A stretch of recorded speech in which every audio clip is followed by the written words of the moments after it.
from Dahl's proud fjords to Munch's screaming souls. These painters built Norway's artistic identity piece by piece. They reshaped how Norway saw itself and how the world saw the North. Johan Christian Dahl. Dahl gave Norway its first real national art, at a time when there was barely a Norwegian art scene. He studied in Copenhagen and later settled in Dresden, but he never stopped painting his homeland.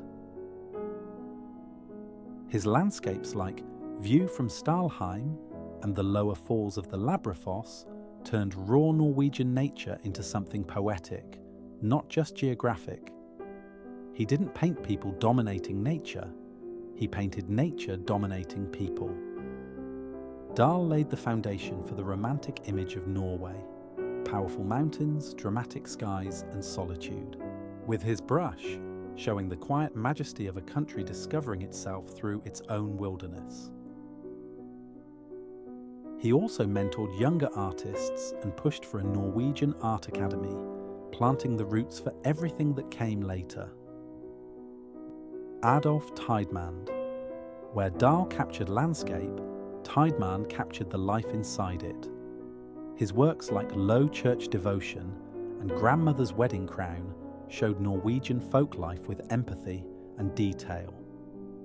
He painted farmers, families, and spiritual gatherings with deep respect, not as curiosities, but as cultural identity. Tidemand's collaboration with landscape painter Hans Gude, especially in Bridal Procession on the Hardangerfjord, became Norway's national visual anthem. Through his realism and storytelling, Tidemand preserved Norwegian traditions at a time when the country was defining its identity under union with Sweden. He gave faces to the people Dahl's landscapes surrounded, turning distant figures into real lives and turning sceneries into homes. Harriet Backer. Harriet Backer was Norway's quiet revolutionary. While her male contemporaries painted mountains and myths, she focused on quiet interiors, women reading, sewing, thinking, scenes filled with stillness and light. Her works like Blue Interior and Evening Interior show her signature control of colour and atmosphere. She trained abroad but stayed loyal to a distinctly Norwegian calm, mixing realism with impressionist light. Backer opened the door for women in Norwegian art, not through rebellion, but with her excellence. Her light isn't dramatic, it's lived in, intimate. The opposite of Norway's roaring landscape painters. She made everyday life worthy of reverence, proving that a nation's soul isn't only in its mountains and myths, but in the small rooms where people simply lived, worked, and dreamed. Through her eyes, Norway found its quiet truth: dignity in work, grace in stillness, eternity in the everyday. Edvard Munch. You already know the scream. But Munch was far more than a single painting. He was the first to make psychology visible. He took personal pain, anxiety, love, and death and turned them into raw symbols. The Madonna, the dance of life, the sick child. While the rest of Europe was chasing Impressionism, Munch tore open the inside of the human mind. His bold lines and distorted colours broke rules intentionally. Norway's purists hated him at first. His 1892 Berlin exhibition was shut down as madness, but that scandal helped ignite Expressionism all across Europe. From Berlin's uproar came a wildfire. Artists began painting not what they saw, but what they felt. Munch didn't just paint emotion, he gave emotion a face, a pulse, a shape that bled beyond the frame. From isolation to ecstasy, he gave art its modern nervous system, one that still trembles today. A century later, that pulse still runs through every work that dares to feel. Nikolai Astrup.